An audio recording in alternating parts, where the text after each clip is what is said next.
Welcome to my channel Bookish English. What if I told you the reason you're not speaking English fluently isn't because you're lazy or not smart, but because you're making silent mistakes you don't even know about? Stay with me. I'll show you how to fix every one of them. And before we start, tell me in the comments, what's the one English problem that annoys you the most? Let's talk about it. Chapter 1. You're still translating in your head. You wake up in the morning. You want to say, I want to eat breakfast, but your brain freezes.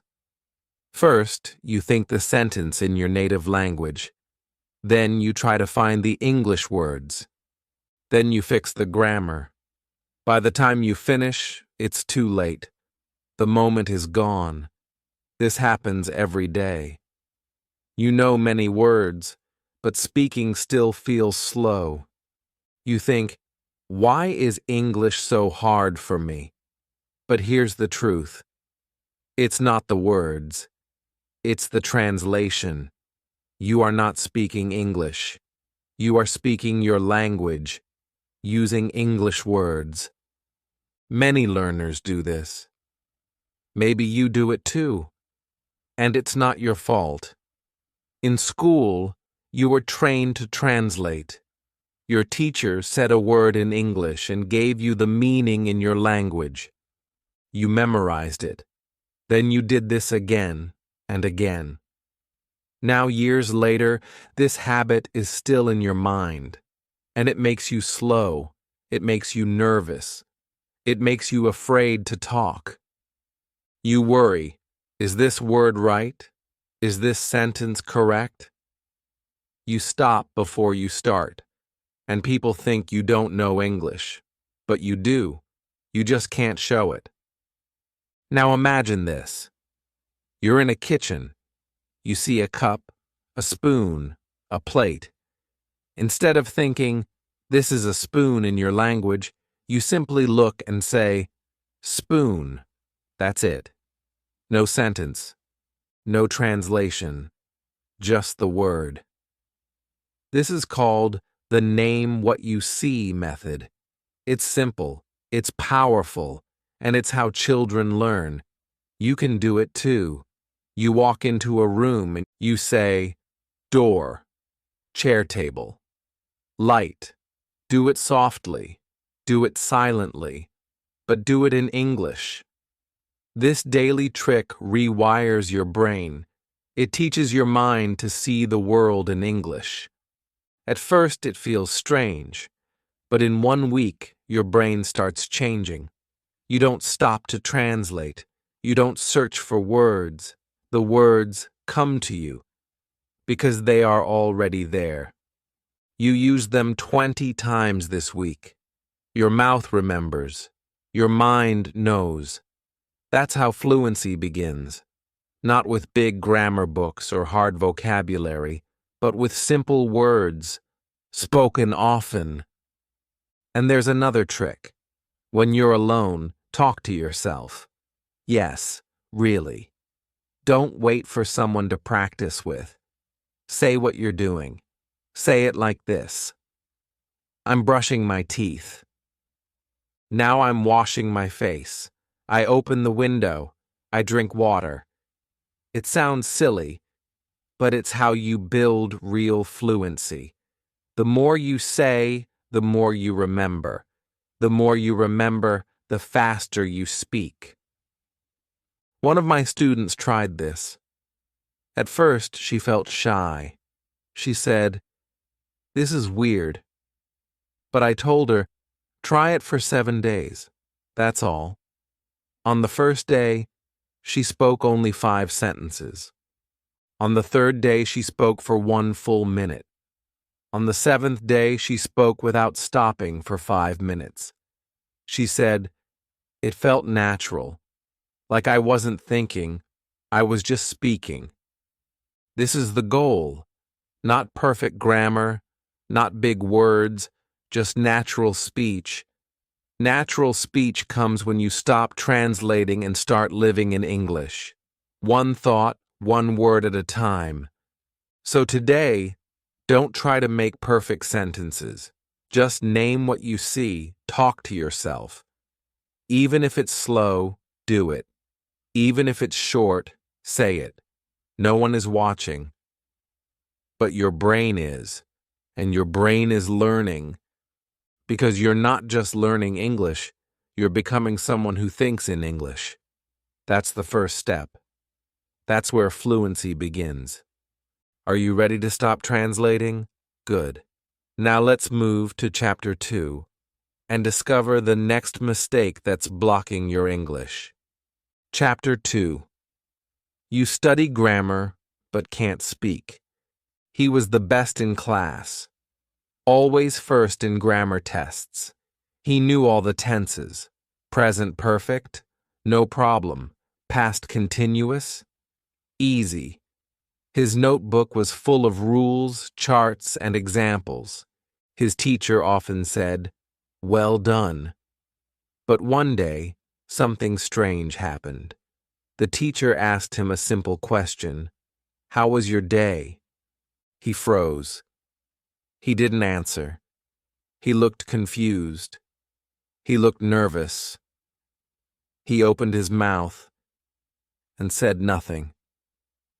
This happens to many learners. Maybe it has happened to you.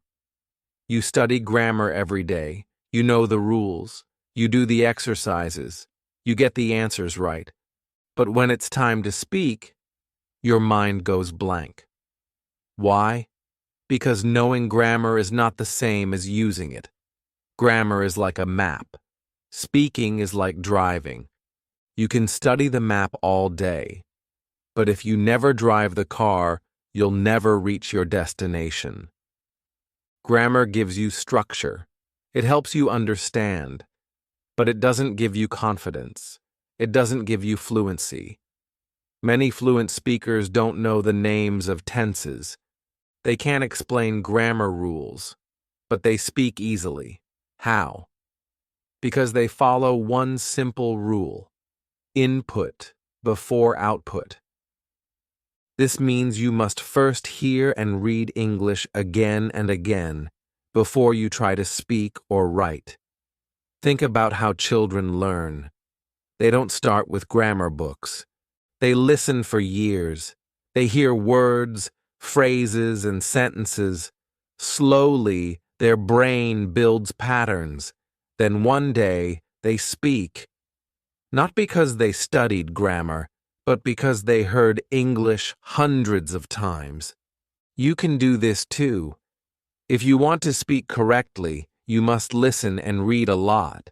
Not once, not twice, but every day. You don't need to understand every word. You need to feel the rhythm. You need to hear how sentences are made. This is real grammar. Natural grammar. Let me tell you about another student. Her name was Amina. She said, "I can't speak English. I make many mistakes, but I know all the grammar rules." I told her, "Stop studying grammar for 1 month. Instead, listen to English stories. Read simple books. Watch short videos. Just focus on input." She said, "Okay, I will try." After 1 month, she came back. Her English was different. Still not perfect, but better. More natural. She said, "Now when I speak, words come faster. I don't stop to think about grammar." This is the secret. Fluent speakers don't stop and think. They just speak. And you can too, if you fill your brain with real English. Grammar is still helpful. But use it as a mirror, not a map. After you listen, after you speak, use grammar to understand what you said, not to control what you say. So today, instead of doing 10 grammar exercises, do this.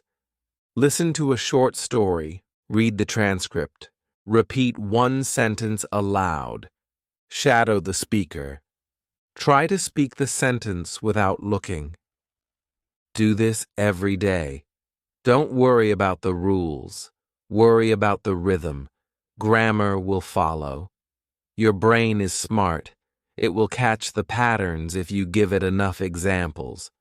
So if you're still stuck, if you feel like grammar is your prison, break free. Close the rule book. Open your ears.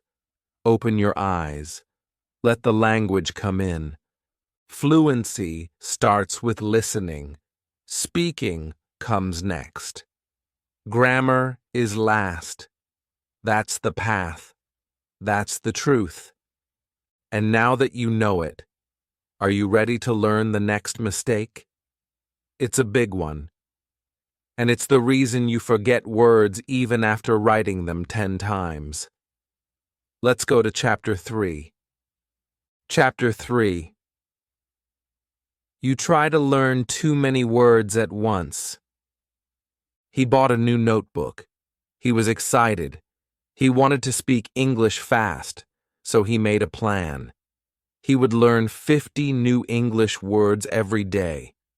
He opened the first page and started writing: admire, appear, believe, confuse, decide, explain. The list grew and grew. Day 1, 50 words. Day 2, 50 more. But on day 3, he looked back and forgot almost everything. This is a mistake many learners make. They try to learn too many words at the same time. They believe more is better. They think, if I learn 1,000 words this month, I will speak like a native. But it doesn't happen. They forget. They feel bad. They stop. And they blame themselves. But the problem is not you. The problem is the method. Your brain doesn't learn by looking once. It learns by seeing, hearing, and using the word again and again over time. Imagine this. You hear the word coffee every day. You see it in menus. You hear it in films. You say it when you order. Now you know it forever. But if you write a word like metaphor once in a notebook and never use it, your brain will delete it. The brain is smart. It keeps what you use. It forgets what you don't. That's why learning 50 new words every day doesn't work. It's too much, too fast, and too dry. The better way? Learn 10 words a day, but learn them deeply. How? Use the daily story method. Here's how it works. Choose 10 words. Now write one small story using all 10. Keep the story simple. Even 3 or 4 lines is fine. Then, read it aloud. Imagine it. Feel it. The more senses you use, the stronger the memory. Here's an example. You want to learn: smile, cold, door, happy, run, coffee, forget, shoes, wait, noise. So you write: I smile as I open the cold door. I see her waiting. She is happy. I run to her. I forgot my shoes. She laughs. We drink coffee. There's a noise outside, but we don't care. Now these words are not just in your notebook. They are part of a moment, a picture, a memory. You can feel the cold door. You can see the smile. This is how your brain remembers. And don't stop there. Say the story out loud. Record it. Listen to it tomorrow. Add a new sentence. Play with it. Turn it into a mini movie in your mind. You don't need 1,000 words to speak English. You need 500 words you know very well. Another trick? Recycle old words. Don't throw away yesterday's list. Use them again in today's story. Review old vocabulary like an old friend. Say, Hey, I remember you. Use it once more. That's how words move from short memory to forever memory. Let me tell you about Kareem. He said, I can't remember English words. I learn them, but they disappear. I asked him, how many words do you learn in a day? He said, maybe 30. I told him, from today, learn only 10, but use them. Write a small story. Speak it aloud. After 2 weeks, he smiled and said, now I remember my words. They are alive. So don't chase long lists. Don't race. Don't collect. Connect. Connect words to people, places, stories, sounds. When a word has a home in your heart, it won't leave. And now think about your vocabulary notebook. Is it full of words you don't use? Then it's time to clean it. Start fresh. One small story a day, one real connection. That's the way forward. Because English is not just about remembering, it's about living the words. And when you live them, they stay. Ready for Chapter 4? Let's talk about a mistake that hides behind silence, the fear of being wrong. It's time to break it. Chapter 4. You're afraid of making mistakes. She sat in class every day, quiet, careful. Her teacher asked, who wants to answer? She knew the answer, but she didn't raise her hand. She looked down. Her heart beat fast. She thought, what if I say it wrong? What if they laugh at me? So she stayed silent, and the teacher moved on. This is a silent mistake many English learners make. Not because they don't know the words, not because they are not smart, but because they are afraid of being wrong, afraid of judgment, afraid of looking foolish, so they wait, they stay quiet, and they lose the chance to practice. But here's something important. Every fluent speaker makes mistakes. Even native speakers, even teachers. Mistakes are not a problem. Mistakes are part of the process. If you're not making mistakes, you're not learning. Think about how babies learn to walk. They fall again and again. They don't cry and say, I'm not good at walking. I give up. Number. They fall, they stand, they try again, and soon they walk. It's the same with speaking English. Mistakes are like steps. Each one brings you closer to fluency. Let me tell you about Ahmed. He was afraid to speak English in front of others. He thought people would laugh. I told him, speak 5 minutes every day. Alone. Make 20 mistakes. No problem. At first, he felt strange. Then he laughed. Then he enjoyed it. Soon he spoke to his classmates. Then to a tourist. Then in a job interview. He said, I stopped trying to be perfect, and I started speaking. That is the shift. Don't chase perfection. Chase progress. Every time you say something wrong, you learn something right. You grow. You move forward. But if you stay silent, nothing happens. Sometimes the fear comes from school. Maybe someone laughed at your English.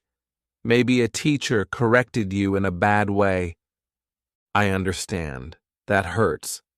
But don't let that old voice control your future. Today, you speak for yourself. You learn for yourself. No one is judging you here. Here's a trick. When you make a mistake, say this out loud. Great.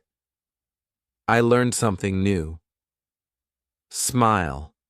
Laugh at it. Make it your friend. Turn fear into freedom. You can also try mistake practice. Every day, speak for 2 minutes. Say anything. Don't stop to correct. Don't stop to think. Just speak. Later, listen to it. Find one mistake, only one. Learn from it. Do it again tomorrow. Make mistakes your lesson, not your enemy. Another method is the mistake jar. Every time you make a mistake, put a coin or paper in a jar, not as a punishment, as a celebration. When the jar is full, buy yourself a gift. Why? Because it means you practiced. You tried. You didn't hide. Fluent speakers are not mistake-free. They are fearless. They know mistakes are signs of learning, and you can be the same. The world doesn't need your perfect English. It needs your real voice. So today, speak. Even if your grammar is wrong. Even if your pronunciation is strange. Speak. Because every word you say is one step closer to fluency. And silence takes you nowhere. Now ask yourself, what's one English sentence you are afraid to say? Write it down. Say it now. Whisper it. Say it again. And get ready. Because in Chapter 5, we'll talk about something that looks like learning, but actually slows your speaking. It's a habit most learners don't notice. But once you do, your speaking will grow faster than ever. Let's go. Chapter 5. You only listen without repeating. He watched English videos every day. He listened to podcasts. He watched movies. He thought, this will help me speak better. But months passed, and nothing changed.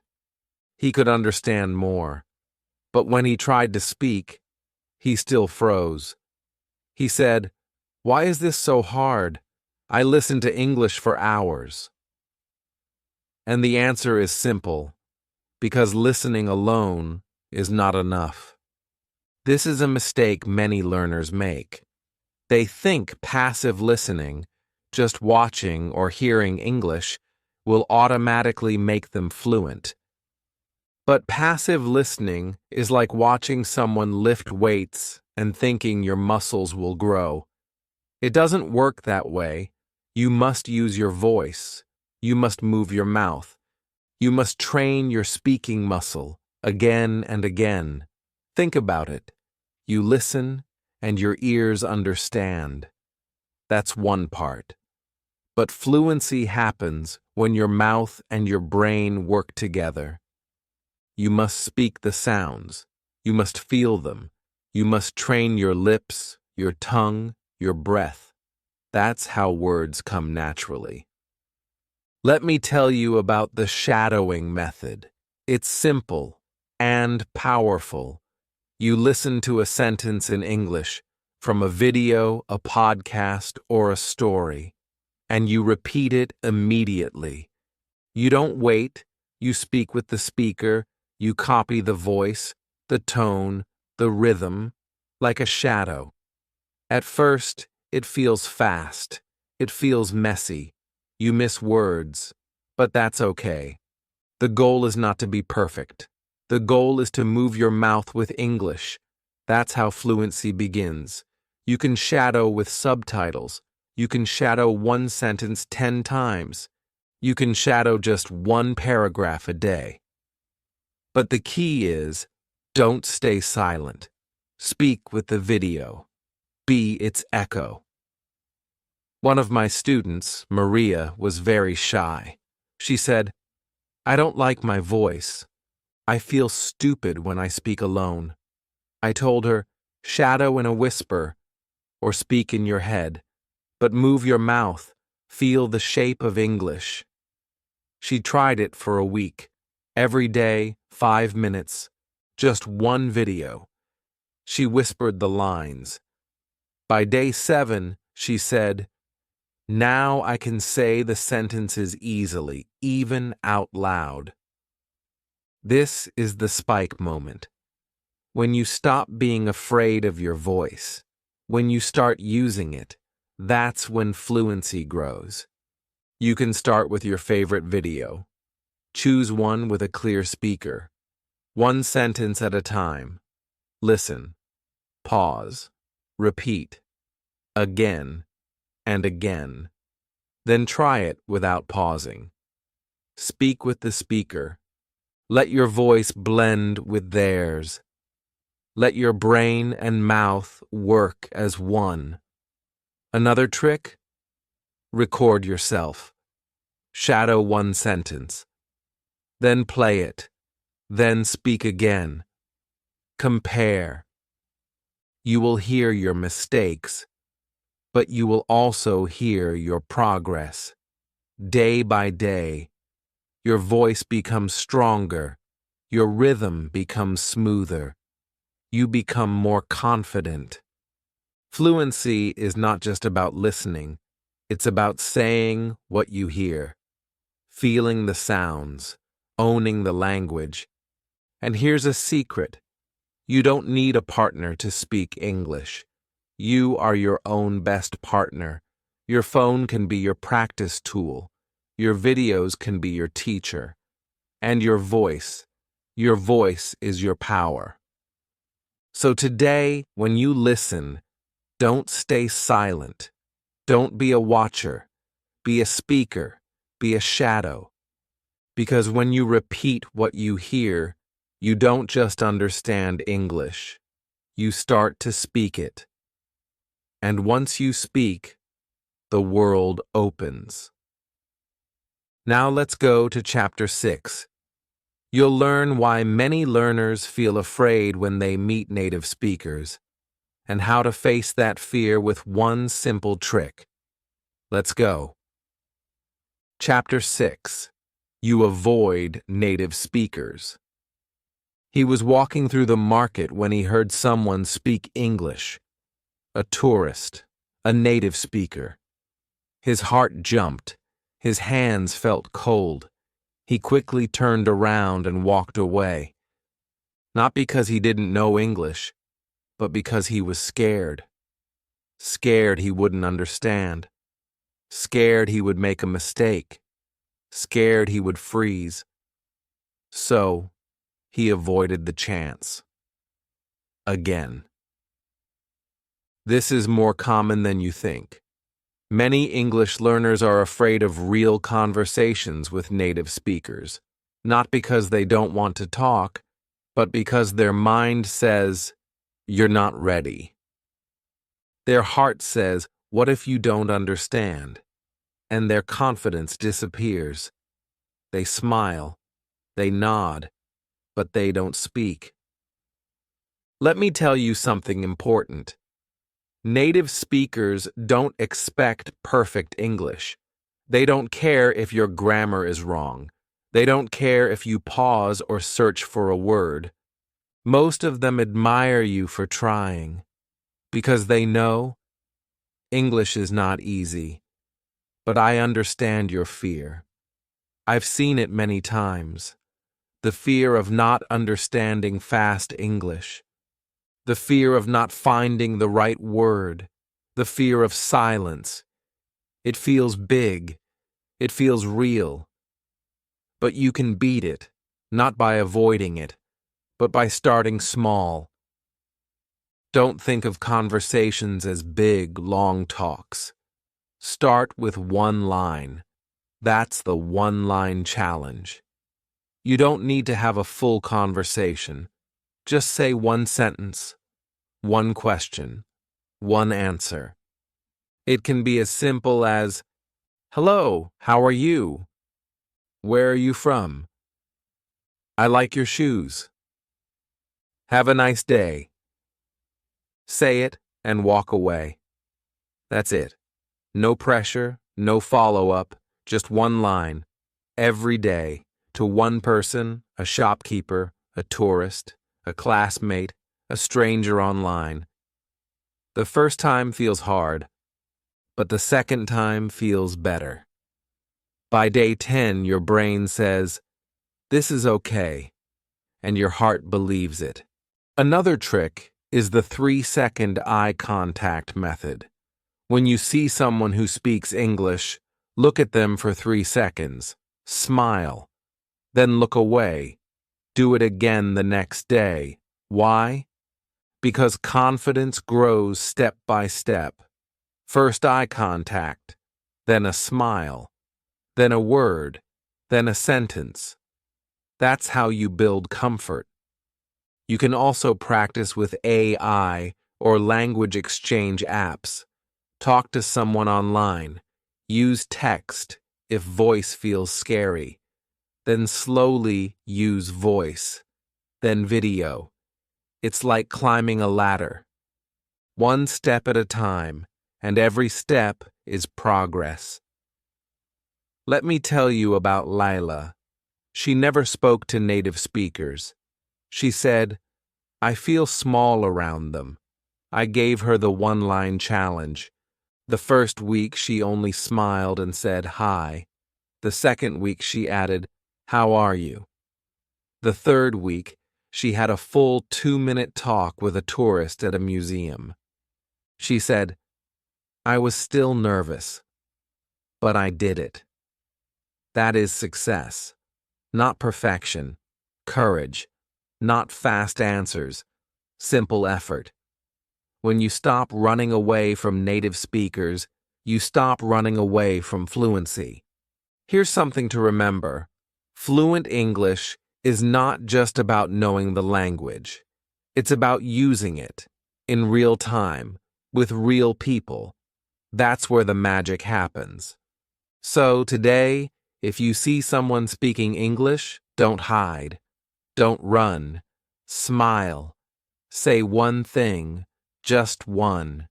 You don't need to be ready. You just need to begin. Because every time you speak, even one word, you get stronger, and your fear gets smaller.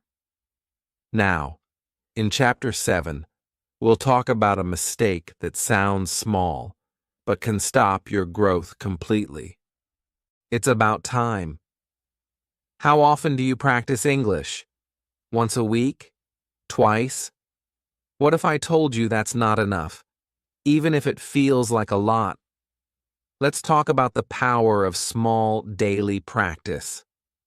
Let's go. Chapter 7. You don't practice daily. He opened his book on Sunday. He studied for 2 hours. He felt proud. He said, "I'm working hard." Then the week passed. He was busy. He had work, family, life. Next Sunday, he studied again. Another 2 hours. But something felt wrong. He still couldn't speak easily. He still forgot words. He still didn't feel fluent. He said, "Why? I'm studying. I'm serious. So why am I not improving?" This is a silent mistake many learners make. They think studying once or twice a week is enough. They think one long session is better than many small ones. But it's not. Your brain learns like a plant. It grows a little bit every day. If you water a plant once a week for 2 hours, it will die. But if you water it 10 minutes a day, it grows strong. Language learning is the same. 10 minutes a day beats 2 hours on Sunday. Every time. Why? Because your brain needs repetition. Your memory needs review. Your mouth needs movement. And your confidence needs daily care. When you practice every day, even for a short time, your English becomes part of your life. Not a chore, not homework, just something you do. Let me tell you about the 10-minute fluency routine. It's simple, it's powerful, and it works. 2 minutes, listen to one short story or dialogue.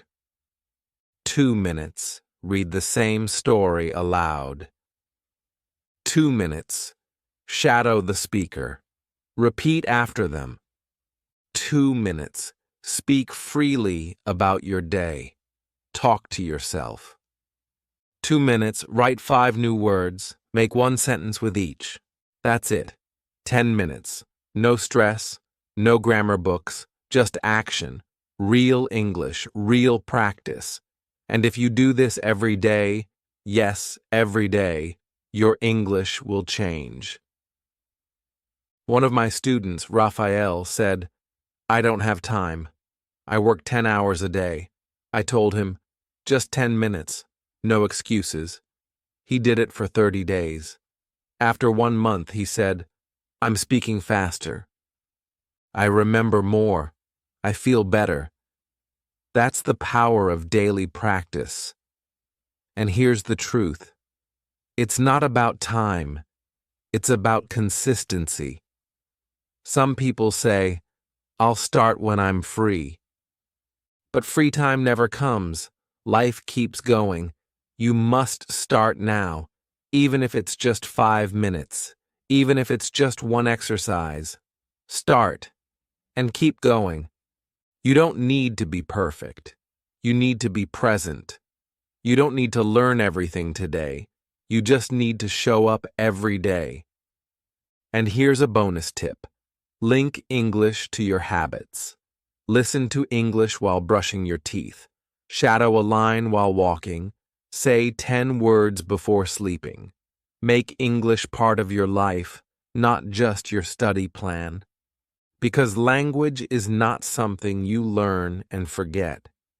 It's something you grow, like a garden. Slowly, daily, beautifully. So today, don't wait for the weekend. Don't wait for the perfect time. Open your mouth. Listen. Read. Speak. Write. Even for 10 minutes. Especially for 10 minutes. Because small steps every day take you farther than big steps once a week. Now, in Chapter 8, we go deeper. We'll talk about a mistake that hides inside your books. Yes, books, because many learners think reading grammar books will make them fluent, but they forget about real English, the kind we actually use in life. Ready for that shift? Let's go. Chapter 8. You only read textbooks, not real English. She opened her grammar book again, page 45. Reported speech, indirect questions. She read the rules, she read the examples, she understood the explanation. But later that night she watched a movie. The people were talking fast. They used contractions. They used jokes. They used feelings. She didn't understand. She said, "Why can't I follow this? I know the rules." She turned off the video and felt lost. This happens to many learners. Maybe to you. You read the books. You study the rules. You finish the exercises. But when you hear real English, in movies, in songs, in real life, you feel like it's a different language. Because textbook English is not real English. It's clean. It's quiet. It's perfect. But real English is alive. It moves fast. It uses phrases. It uses chunks. It uses emotion. Real people don't say, "I do not know." They say, "I don't know." They don't say, "I am going to visit my grandmother." They say, "I'm going to see my grandma." Real English is full of feeling, sound, rhythm, and shortcuts. If you only read textbooks, you miss all of that. Let me tell you what changed one student's English forever. His name was Bilal. He said, "I read my English grammar book every day. but I still can't understand native speakers. I gave him a simple story, a fairy tale. It was called The Girl with the Rose Heart. The language was simple, the sentences were short, but the story had feelings, love, mystery, sadness. He read it slowly. He imagined the scenes. He read it aloud. And something strange happened. The next time he watched an English video, he understood more. He said, "I don't know how, but I feel like I know what they're saying now." That's the power of real English. Stories give you more than vocabulary. They give you the way real people speak. They teach you how words live together, not alone. In grammar books, you learn one word at a time.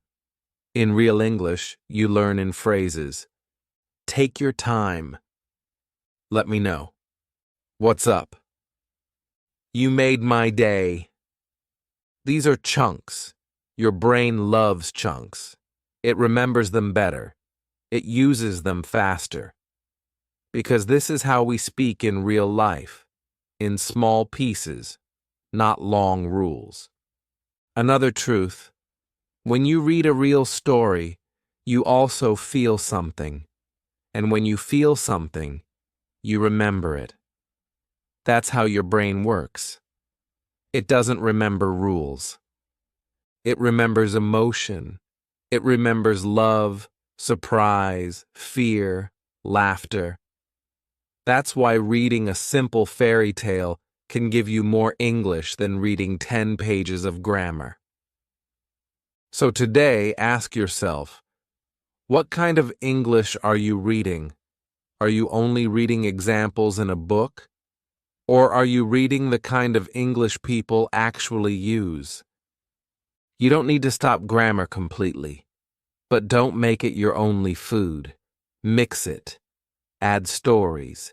Add dialogues. Add comics. Add songs. Add subtitles. Make your English diet full of flavor. Because English is not just about accuracy. It's about connection. It's about understanding people, their thoughts, their feelings, their voice. So tonight, pick a short story. Read it for fun. Read it out loud. Read it with your heart. Don't stop for every word. Don't use a dictionary. Just follow the story. Feel it. Live it. Because the more real English you feel, the more fluent you become. Now, in Chapter 9, we'll talk about something that happens to every learner: forgetting. You learn new words, then forget them next week. Why? And how do we stop that? The next chapter gives you the answer. Let's go. Chapter 9. You don't repeat what you've learned. He learned 10 new words yesterday. He felt proud. He even used some in sentences. But today, when he opened his notebook, he remembered only 2. He scratched his head and said, "I knew this. Why is it gone?" He felt frustrated, tired. He closed the book and said, "Maybe I'm not good at remembering." But the problem wasn't him. The problem was the missing piece: repetition.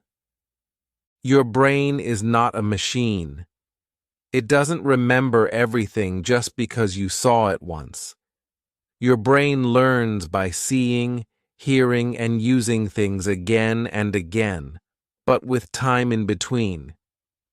If you don't repeat what you've learned, it disappears. Not because you're lazy, but because your brain is smart. It clears space for what seems important. If a word is used once and never again, your brain lets it go. So how do we keep words alive? Not with boring revision, not with memorizing lists, but with something simple. I call it the 24/7/30 rule. It's not a grammar rule, it's a memory rule, and it works. Here's how it goes. 24. Review the word within 24 hours of first learning it. 7. Use the word again within 7 days. 30. Review or speak the word again after 30 days. That's it. When you meet a new word, don't just write it. Create a story. Use it in a sentence. Then the next day, use it again in a different sentence. After a week, include it in your speaking. After a month, look at it again. If you follow this pattern, the word becomes part of your real English. Let's try it. You learn the word confused. Day 1. I'm confused by this grammar rule. Day 2. My friend was confused about the time. Day 7. I felt confused when I got lost in the city. Day 30. Confused becomes a word you use without thinking. This is not just theory. This is brain science. Your brain stores long-term memories by repeated, spaced contact. That's why flashcards work better over time, not all at once. That's why stories stay longer than vocabulary lists. They have meaning. They come back again and again. One of my learners, Nico, said, I learn so many words, but I always forget them. I told him, stop collecting. Start revisiting. I showed him the 24/7/30 plan. After 1 month, he said, now the words stick. I don't just write them. I know them. You don't need a perfect system. You don't need 100 words a week. You need 5 words you use. You need stories, sentences, questions. Use the word in your day. Text it to a friend. Say it out loud when you're walking. Make it part of your English life. Here's another tip. Write your words on sticky notes. Put them on your mirror, on your fridge, on your phone. Look at them. Read them. Say them. Make them part of your world. Because language is not about memory. It's about use. If you use it, you keep it. If you forget it, you haven't used it enough yet. So today, go back to yesterday's words. Say them. Use them. Love them. Your brain will thank you tomorrow. Now, in Chapter 10, we'll talk about the biggest mistake of all, the one that hides behind frustration. It's the belief that fluency should come fast. But what if slow progress is the best kind of progress? Let's end with the truth that keeps you going even when it feels hard. Let's go. Chapter 10. You expect fluency fast, but that's not how it works. He was tired. 3 months had passed. He watched English videos. He studied grammar. He listened to podcasts. He even tried speaking alone. But still, when he tried to talk to someone, the words didn't come. He felt stuck. He thought, maybe English is not for me. Maybe I'll never be fluent. He looked in the mirror and whispered, I give up. If you've ever felt like this, you're not alone. Many learners feel the same. They try for weeks. They don't see big change. They feel slow, behind, frustrated, and they think the problem is them. But the problem is not you. The problem is expectation. You expect fluency to come fast. You expect to speak well after 1 course. You expect to watch Netflix without subtitles in 3 months. But fluency doesn't work that way. Because fluency is not fast. Fluency is a garden. You plant seeds every day. You don't see growth tomorrow. You don't see fruit in a week. But if you keep watering, one day the flowers bloom, and everyone is surprised, even you. Let me tell you about Anna. She was a quiet learner. She didn't speak much, but every day she listened to one short story. Every day she read it aloud. Every day she wrote 5 new words. No rush, no pressure, just 10 minutes, then 15, then 20. After 1 year, she went to London. She ordered food. She asked for directions. She made a friend. And when she came back, she cried. She said, "I didn't know I could speak like that. I didn't know I was fluent." Because fluency doesn't shout. It grows in silence. It grows in the little moments. When you listen for 5 minutes, when you speak to yourself, when you read before sleeping. These moments feel small, but together they make something big. And here's the truth. Slow is not weak. Slow is strong. Slow is real. Slow is honest. Fast language learning is a lie that hurts your heart. It makes you feel like you're failing when you're actually growing. So don't ask, "Why am I not fluent yet?" Ask, "What did I do today?" Did you read? Good. Did you listen? Great. Did you try to speak? Wonderful. That's progress. That's winning. Remember, no one becomes fluent overnight, not even native speakers. They learn for years. They make mistakes. They forget words. You are not late. You are learning, and that's enough. Today, look back. Remember your first English word, your first sentence. Look how far you've come. That's your proof. That's your power. And tomorrow, you'll go even farther. So keep going, even when it's slow, even when it's hard, because small steps every day build the road to fluency. And if you ever feel like giving up, remember Anna. Remember the garden. Remember that the real magic happens when no one is watching, not even you. Because one day, you'll speak, and you'll surprise yourself, and you'll smile, and you'll say, "I did it." If you're still watching this, it means you care, you're serious, and you're ready. Now you know the 10 biggest mistakes English learners make, and more importantly, you know how to fix them. So tell me in the comments, which mistake was yours? Which one opened your eyes? Like this video if it helped you. And subscribe, because here, we don't chase perfect English. We build real fluency, word by word, day by day. Together, let's keep going.